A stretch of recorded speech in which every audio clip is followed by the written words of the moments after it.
Well, first of all, if we're going to say there's a massacre in Gaza, we also have to say there's a massacre on the Israeli side. There are people being killed on the Israeli side as well, and there are crimes happening on the Israeli side. So let's put aside the massacre question and let's look at what's happening. What we have is a situation where 4 years ago there was a war, and the war ended in January of 2009, and there's been a relative quiet. For various reasons, Hamas has decided to make this into a new war. Now, we can speculate as to the reasons. I can give you probably 6 different reasons why Hamas has decided to do this. But I think the Israeli position today is, look, Hamas, you better stop, or else you will get another war. And I do very much hope that Hamas gets this message and seizes and desists and does not continue this aggression against Israel so that there won't be another war. But it's up to Hamas. If it's quiet for quiet, if the Israelis have quiet, then Hamas and Gaza will have Gaza will have quiet. But if not, then there will be war, and that's Hamas's decision. Right. Well, let's bring in Ken O'Keefe now from London. Ken, I guess they're in Florida saying that the situation now lies with Hamas making a decision, that there was relative calm before this, but Hamas was the side that wanted this war, and now it is the side that's going to decide whether there is going to be war. What do you think? Well, I can't even remember all the lies that were just said by Mr. Pipes in Florida. First off, there is no massacre in Israel. What massacre are you talking about? If we talk about the 4th largest military in the world, which has the latest high-tech weapons, going against a relatively defenseless population which has nothing more than glorified fireworks in the form of these unguided rockets, which have killed less than 10 people over the last many years, how is it possible that this man can get away with saying that there's a massacre on the Israeli side? There is no massacre on the Israeli side. There is nothing but continuing crimes against humanity and war crimes committed by the Israelis against a defenseless population which includes over 800,000 children in Gaza. It is absolutely absurd that these arguments can continue and that a man like this can even speak these words. Absolutely disgraceful. The fact is that this all originates because of the original crime of the Palestinians' land being stolen by the Israelis, by the UN declaration, which provided land to less than 15% of the population, and then ultimately gifted Israel with a land that did not exist in their right. They have no right to this land whatsoever. That is the original crime, and it's because of that crime that we see a retaliation to this very.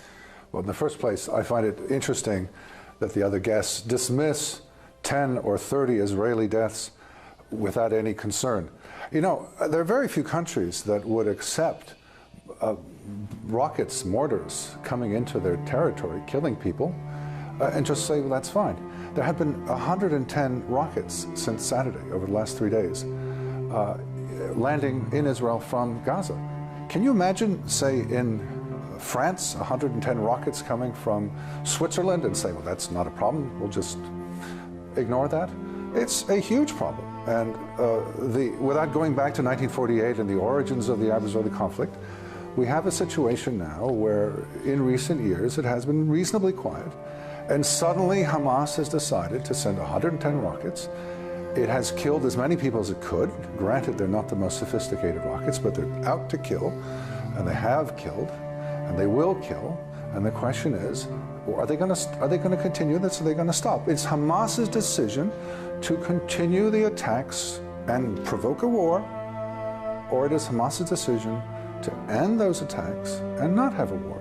And one can hear all sorts of names and dates and history, but it comes down to a simple fact that Hamas has a decision. Now, I think Hamas is likely to continue with this, and I think there are many reasons for this. In the first place, Hamas has rivals in Gaza, and it feels impelled to use force. Secondly, the negotiations possibly between the Palestinian Authority and Israel.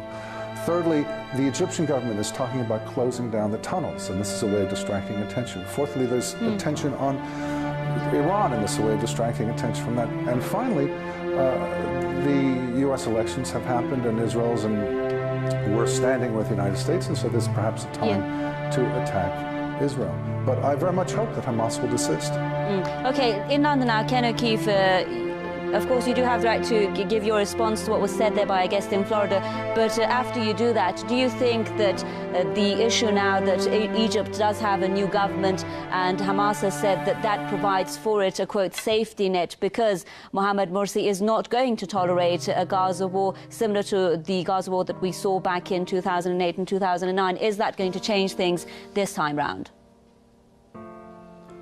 Well, I would hope that Egypt does not dishonor itself as it did under Mubarak for 30+ years, that's for sure. Their Muslim, their Arab brothers and sisters in Palestine, and their Christian brothers and sisters in Palestine deserve the respect and the love and the loyalty that every single sane human being should be giving to the Palestinian people, who have now been enduring for over 6 decades a criminal, psychopathic, racist entity which has devoured and consumed every bit of land that it could and killed with impunity because of its protection from the United States and the EU. And I'd like to bring it back to the Western nations that provide cover to Israel, because without the cover that our nations, Britain in particular and the US, without the cover that the EU and Western nations in general provide to Israel, they could not continue these crimes and they would be punished in any sane world. But again, our Western nations give them this cover.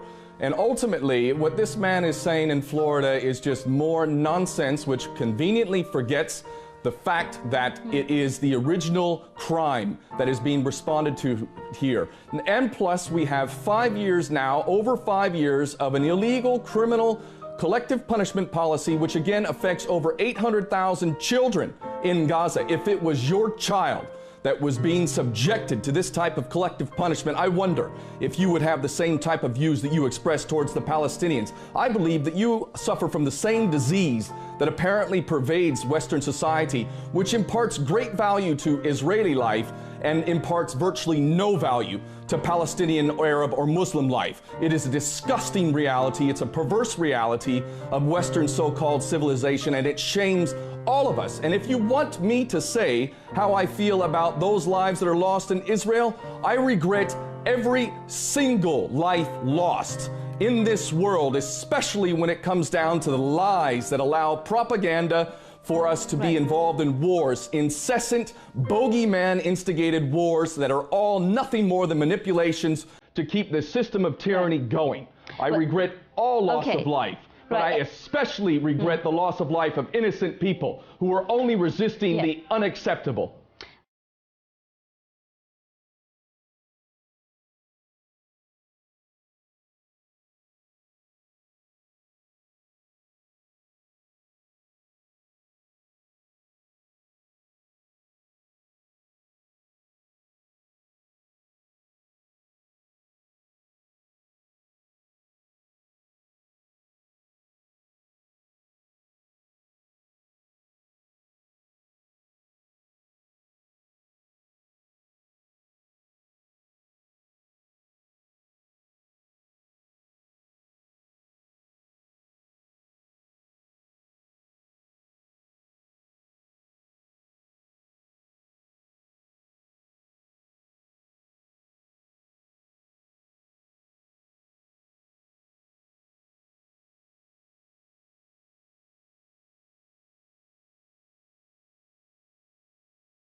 In the Muslim world. And I would certainly, if I was in charge, change many of the policies we have. But it's more important that we in this country become adults. Nothing a person does in his life doesn't have a counter reaction. Does our foreign policy cause this war? Not a chance. The people who attacked us caused this war. Does our foreign policy motivate these people? Absolutely. Sir, if you're going to tell the American people they're fighting a war against a bunch of deranged, nihilist, fanatic extremists, we're going to be fighting a war that is constantly going to surprise the American people about the costs of what they're doing.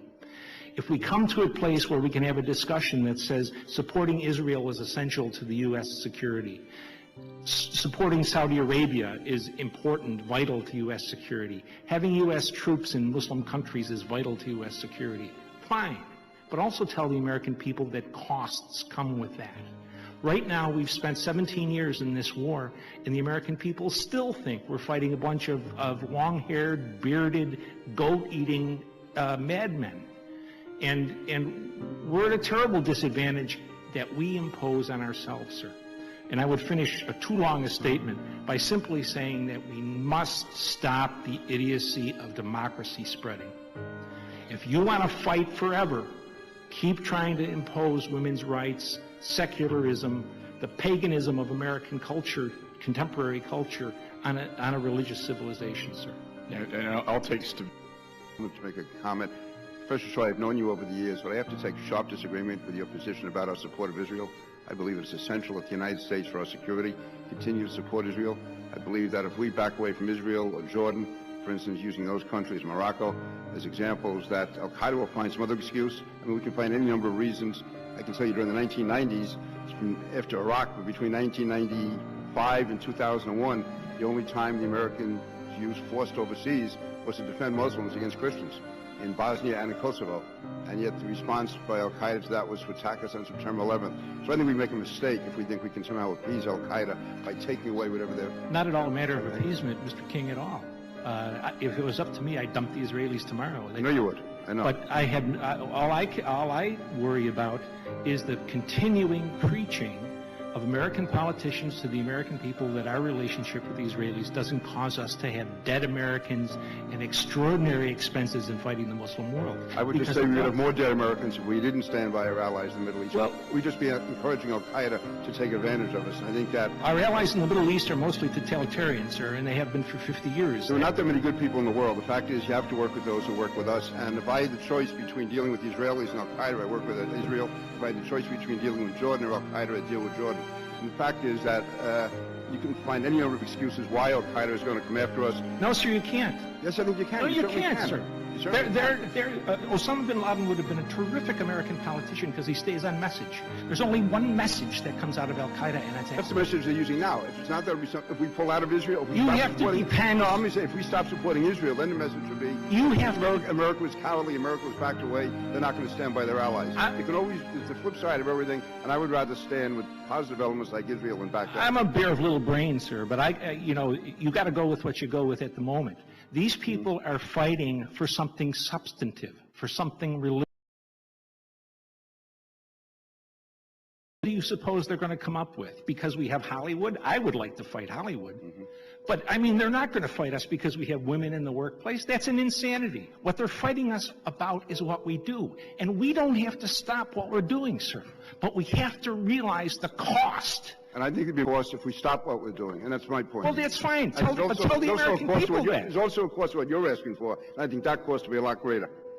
I don't think so, sir. Well, it couldn't be worse than it is now. We honestly disagree. You know, you're presiding over a bankruptcy. What can be worse? And what has been the goal of Al-Qaeda since it was formed? To bankrupt the United States. Who's winning today, sir? We're done like dinner. We're winning, and we'll continue to win unless we take the advice of people like you. Sir, you are exactly wrong.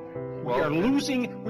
2 U.S. field armies were defeated by men in the field with weapons from the Korean War. The fact is we have not been successfully attacked since September 11th. The fact is, sir, we had 2 military defeats overseas. The fact is we have not been successfully attacked. We have not been successfully attacked since September 11th. Sir, that's a goofy argument. That is a goofy argument, sir. I hate to gavel down the... Well, I'm sure you're an expert on goofiness, so I yield back. I appreciate the gentleman's spirited debate. Again, I want to come back to understand some of the things you said. Before I do that, I just want to mention this quickly. I find your position on our alliance with Israel as very troubling. It won't surprise you to tell you that I disagree with you. And you spent 17 years, is that right, or something like that, as a CIA analyst? Over 20, sir. Okay, over 20? Not as an analyst, I ran operations, sir. Okay. Are there, would you say there's a large number of CIA analysts or employees who agree with your position? I wouldn't dare to speak for anybody but myself, sir. Well, only a fool wouldn't know that our relationship with Israel causes us war with Muslims. Well, my question is fairly simple. I mean, sir. You worked with hundreds of employees. Yes, sir. You certainly I didn't work with any fools, sir.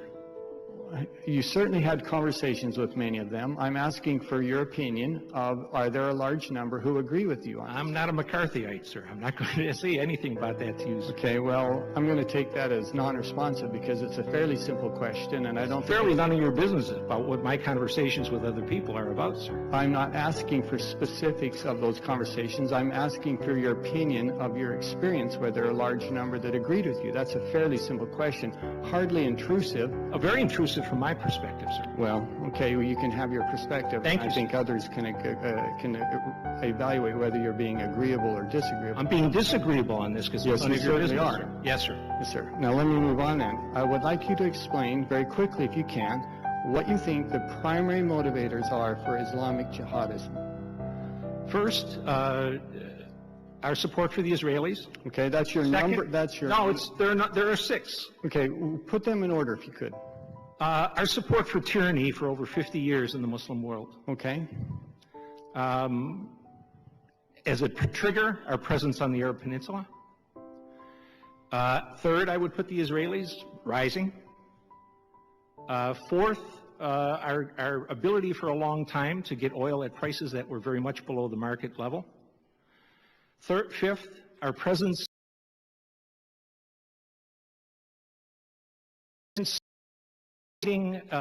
willingness to identify as terrorist any Muslim population that one of our allies dislikes, whether it's the Russians or the Chinese. Okay, Those 6 things, sir. I appreciate that. And let me say, and then I'm going to move on to other witnesses.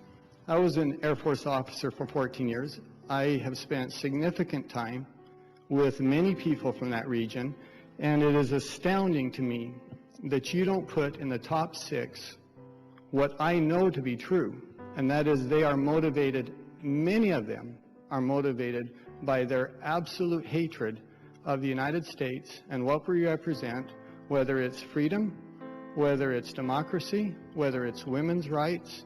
There are many of them who are absolutely motivated by that. I know that. I have talked with them. They hate them, sir. And I can't imagine that you would not put that in some They're not going to die for way. that, sir.